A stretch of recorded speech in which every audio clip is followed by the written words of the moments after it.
I mean, think about this. They lose the game in London. And obviously, this happens in the country where Woody was once the ambassador to the UK under former President Trump.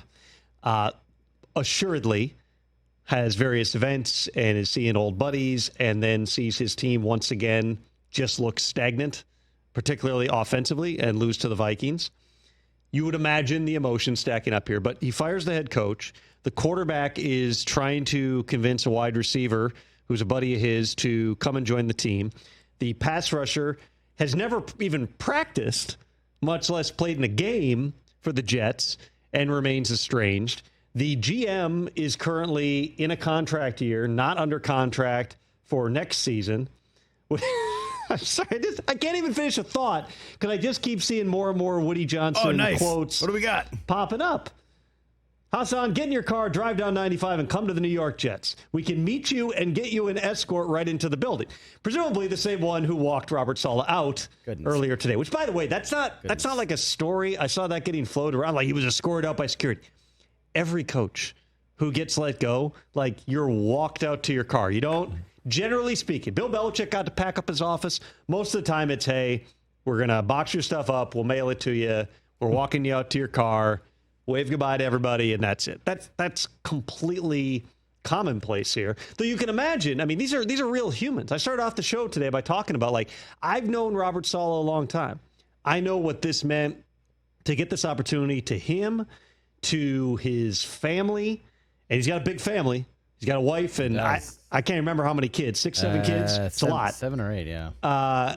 They built a house out there. It's, you're talking about uprooting the whole family, and you don't feel like, I mean, if you're Robert Saleh, realistically, you feel like you got 5 games where you really had a shot.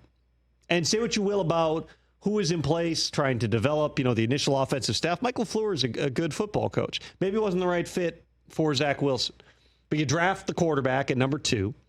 And listen, the best quarterback out of that draft class is Trevor Lawrence, and he's still, as we've been talking about all week, up and down at this point in his career. The rest of the quarterbacks taken in that draft class were Zach went number 2, Trey Lance went 3, Justin Fields went, I believe, 11 to the Bears, and Mac Jones went 15.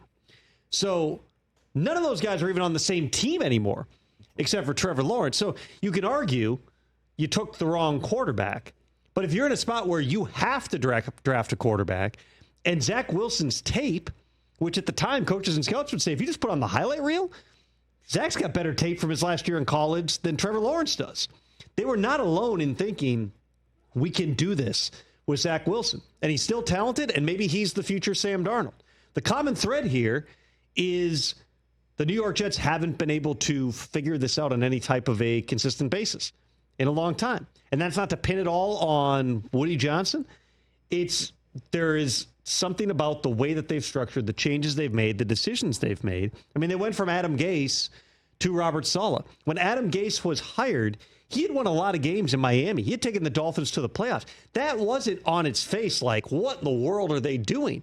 Adam Gase was a guy who had a bunch of interviews. He had just been fired. He maybe was not in the right mind frame to go to New York and make that thing work, but that wasn't an off-the-wall type of hire. Robert Saleh was not an off-the-wall type of hire. He had like 4 or 5 interviews in that cycle. He and Arthur Smith were the 2 in-demand guys. You had Sam Darnold. He's now playing, dare I say it, MVP caliber football for the Minnesota Vikings. You had Zach Wilson again.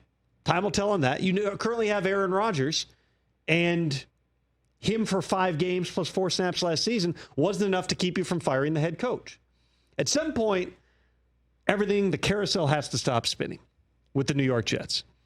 And while I understand the frustration level that you have as ownership here, if you thought you were going to get 5 games into the season, you're 2-3, you are 1 missed field goal away from being 3-2. If you thought Robert Saleh is not the right guy to lead the team, you should have done this after last season. It would have been unfair to do it to Robert Saleh then. You can definitely argue it's unfair to do him right now. They're looking for the juice and the energy. And that's not because Robert Saleh is a bad football coach. It's because sometimes doing something different can make your players believe things are going to be different. And they got, with the whole country watching, one opportunity to show that it is.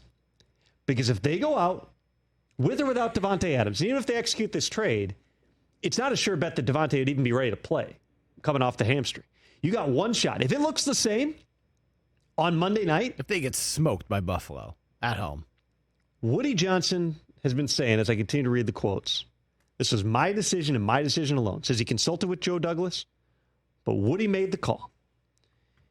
If they play the same way and look like the same team on Monday night, Woody's not going to go here. It goes from it's him to now it's all of you. And there is no telling what might take place from there in terms of changes now and in the coming months with the New York Jets. Catch the Rich Eisen Show every single day on the Roku Channel, 12 to 3 Eastern, for free.